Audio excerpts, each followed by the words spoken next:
हाँ जी गाइस, क्या हाल है? तो this is question 4 of winter 20। पहले तो बोले कंट्रीब्यूशन का मतलब क्या है।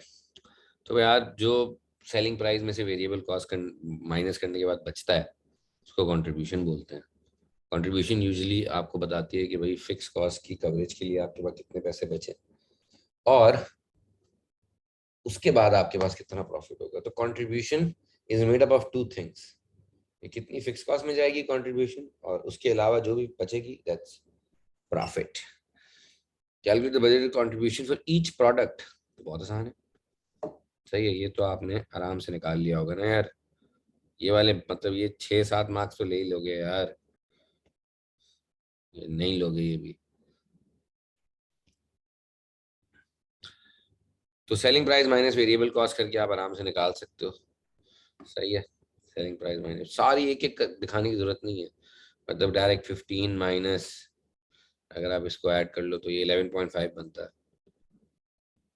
तो ये आपके पास मार्क्स देख के ना, आप देखो अब इसने मार्क आपको एक एक मार्क देना है इधर। तो लाइक अगर ये 6 मार्क का होता तो फिर आप सारी चीजें लिखते हैं। तो मार्क्स देख के गेम करनी होती है।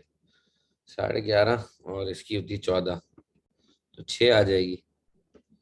और ये जो हमारे प्रोडक्ट हैं, प्रोडक्ट सी साहब, इसकी 16 है वेरिएबल कॉस्ट, है ना। तो ये 9 है कंट्रीब्यूशन। फिर कहते हैं प्रॉफिट कितना कमाएंगे। कैलकुलेट बोला हुआ है तो आप डायरेक्ट कंट्रीब्यूशन से प्रॉफिट निकाल सकते हो। मतलब आप कर सकते हो ए बी सी। ए का होगा 3.5 मल्टीप्लाइड बाय जो इसकी क्वांटिटी है 12,000। अच्छा, तीनों की क्वांटिटीज 12,000 है। आयरॉनिकली इसके भी 12,000 बनाने, इसके भी 12,000 बनाने। हर प्रोडक्ट की डिमांड 12,000 है। और ये 6 इंटू 12,000 होगा, ये 9 इंटू 12,000 होगा। इन सबको ऐड करोगे तो आपके पास 2 to 2,000 आएगा। तो उसमें से जो भी फिक्स कॉस्ट है, आई थिंक $1,00,000 इनकी फिक्स कॉस्ट है। तो 1 to 2, $1,00,000 देखो फिक्स कॉस्ट है। फिर कहता है कॉनी को पता चला कि यार सिर्फ जो मशीन आवर्स अवेलेबल है ना वो 78,000 है। और हर प्रोडक्ट में इतने इतने मशीन आवर्स लगते हैं। कह रहा अब ऑप्टिमम प्लान बनाओ भाई। हमारे पास सिर्फ 78,000 आवर्स हैं। हमें डेफिनेटली 78,000 से ना ज़्यादा चाहिए होंगे। क्योंकि अगर आप लाइक ट्रस्ट मी, हमें अगर आप ऐड करोगे ना तो 1,20,000 घंटे चाहिए।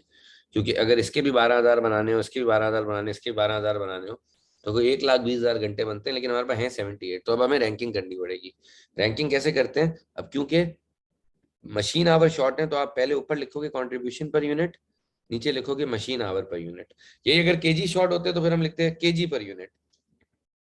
और केजी पर यूनिट तो हमें ढूंढने होते हैं, लाइक डायरेक्ट मटेरियल के रेट को, लाइक पर यूनिट को केजी के रेट से डिवाइड करते हैं।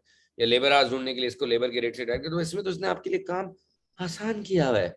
तो आपने सिर्फ क्या करना है, 3.5, 6 और 9, और ये हो जाएगा 2, 4 और 4। इसको ना डिवाइड करते हैं हमेशा, ताकि आपको क्या मिले, कंट्रीब्यूशन पर मशीन आवर। सही है। तो इसकी कंट्रीब्यूशन पर मशीन आवर आएगी 1.75, इसकी आएगी 1.5, इसकी आएगी 2.25। तो सबसे अच्छा हमारा ये सी है, चीता। फिर ये हमारा ए है, और फिर बी है। तो कैब, बेसिकली इनका बनता है सीन कैब। सही है, CAB। तो अभी हमने प्रोडक्शन प्लान नहीं बनाया, अभी तो हमने सिर्फ पता किया कि कौन सा सबसे अच्छा है। प्रोडक्शन प्लान इस तरह बनता है। टाइप ऑब्वियसली ऊपर बनाओगे, मैं बड़ा बड़ा लिख रहा हूँ क्योंकि units machine our per unit और मशीन आवर्स, ये टोटल मशीन आवर्स है। हमारे पास टोटल अवेलेबिलिटी 78,000 है ना। और हमें करना क्या है, हमें करना है कैब। अब ये 12,000 पहले बनाएंगे, इसमें लगते हैं 4 घंटे। तो ये 48,000 इसके बन जाएंगे। फिर इसके 12,000 बनाएंगे, इसमें लगते हैं 2 घंटे। तो 24,000 इसके बन जाएंगे। 24,000 घंटे इसके लग जाएंगे। फिर बच जाएंगे 6,000 घंटे, नहीं 40, हाँ 6,000 घंटे बच जाएंगे। और इसको भी चार चार चाहिए, तो 1,500 बना सकेंगे बी हम सिर्फ। क्या ख्याल है? अब वो कह रहा है अगर इसके ऊपर आपने प्रॉफिट निकालना हो तो यार अब आपका जो प्रॉफिट निकलेगा, अब ABC की जगह, जैसे इधर पहले प्रॉफिट निकाला था ना ABC, तीनों की क्वांटिटीज 12,000 थी, अब ऐसा नहीं है। इसकी क्वांटिटी 12,000 है, इसकी क्वांटिटी भी 12,000 है, लेकिन इसकी सिर्फ 1,500 है। इसकी contribution, C is the last one, इसकी कंट्रीब्यूशन 9 थी इफ यू रिमेंबर, इसकी 3.5 थी।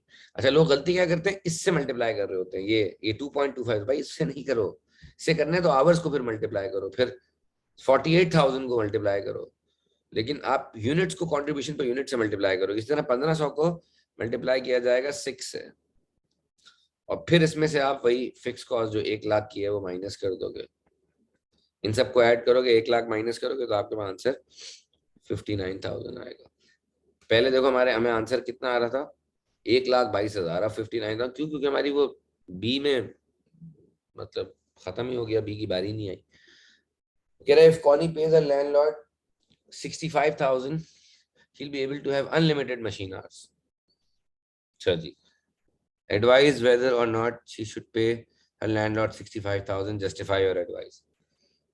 अच्छा जी, अब आप ये देखो कि अगर उसके पास अनलिमिटेड मशीन आवर्स हो तो वो कितना प्रॉफिट कमा सकती है, 122, और अभी इसके साथ वो कितना प्रॉफिट कमा रही है, 59। तो इन दोनों में गैप कितना है, इन दोनों प्रॉफिट में गैप है 63,000 का, और वो कह रही है कि यार 65,000 मुझे और रेंट दो एडिशनल, मतलब फिक्स कॉस्ट अपनी बढ़ा लो 65,000 से, तो फिर आपके पास अनलिमिटेड मशीन आवर्स हो जाएंगे। तो फायदा तो नहीं होगा, क्योंकि ऑन फाइनेंशियल बेसिस तो 2,000 का नुकसान हो जाएगा, क्योंकि हम सारे मशीन आवर्स यूटिलाइज अगर कर लेंगे तो हम फिर इतना प्रॉफिट कमा लेंगे, लेकिन हमें फिर एक 65,000 की एडिशनल कॉस्ट भी देनी पड़ेगी, तो 2,000 से she is worse off, right. लेकिन फाइनेंशियली तो ये हो गया, but she should also consider कि अगर वो अभी ये कर लेती है तो she will be able to satisfy all the customers, उसकी रेपुटेशन बचेगी, ओके। और उसको ये भी सोचना चाहिए अगर अभी आउटपुट कम किया तो बाद में डिमांड रहेगी या नहीं रहेगी, ठीक है। फिर स्टाफिंग को भी देखना चाहिए उसको कि यार लेबर को तो नहीं फारिग करना पड़ जाएगा इस वजह से, तो ये फैक्टर्स उसको देखने चाहिए बिफोर डिसाइडिंग। बट वैसे it's not worth it, because like I if I was her I would say, यार उस अपने लैंडलॉर्ड को मैं बोलता भाई प्लीज थोड़ा तू 5,000 तो कम कर दे लैंड रेंट, ताकि थोड़ा बहुत तो उसको वर्थ इट हो। अभी तो ये हो रहा है कि यार शिल्पी लाइक यार 59,000 का मैं जो प्रॉफिट कमा रही हूँ वही सही है, बिकॉज अगर मैं ये 122,000 का प्रॉफिट कमाऊं और इसमें से 65 उसको दे दूं, मेरे वैसे 57 बचेंगे, तो मैं 59 ही ना बचा लूं। लेकिन उसमें वो दूसरा मसला है, आप डिमांड नहीं फुलफिल कर रहे हो, कस्टमर भाग सकते हैं आपके, इधर उधर जा सकते हैं, यार ये बना ही नहीं रहे एक प्रोडक्ट अब, ठीक है। अच्छा, define the following terms. Variable cost क्या होती है, वेरिएबल कॉस्ट ये देखो, ये डेफिनेशन कंट्रीब्यूशन की, ब्रेक इवन की, वेरिएबल कॉस्ट की, एडवांटेजेस ऑफ मार्जिनल कॉस्टिंग की चीजें याद रखनी पड़ेंगी, नोट्स में आपको रट के जाना पड़ेगा। Cost with very with the level of output is variable cost. Semi variable जो है, जो पार्शली वेरिएबल हो और पार्शली फिक्स्ड हो, जिसमें फिक्स्ड एलिमेंट भी हो और एक वेरिएबल एलिमेंट भी हो, और फिक्स जो बिल्कुल भी लेवल ऑफ प्रोडक्शन के साथ वेरी नहीं करती, cost which remains constant at all level of production और which does not vary with the level of output. Three assumptions ये बहुत पूछता है कि भाई सेलिंग प्राइस कांस्टेंट है, variable cost per unit constant है, फिक्स कॉस्ट टोटल में कांस्टेंट रहती है। हम अस्यूम करते हैं कि कोई सेमी वेरिएबल कॉस्ट नहीं है, कॉस्ट कैन ओनली बी इधर फिक्स्ड और वेरिएबल। हम अस्यूम करते हैं कोई इन्वेंट्री नहीं है, ऑल प्रोडक्शन इज सोल्ड, सही है, ओके।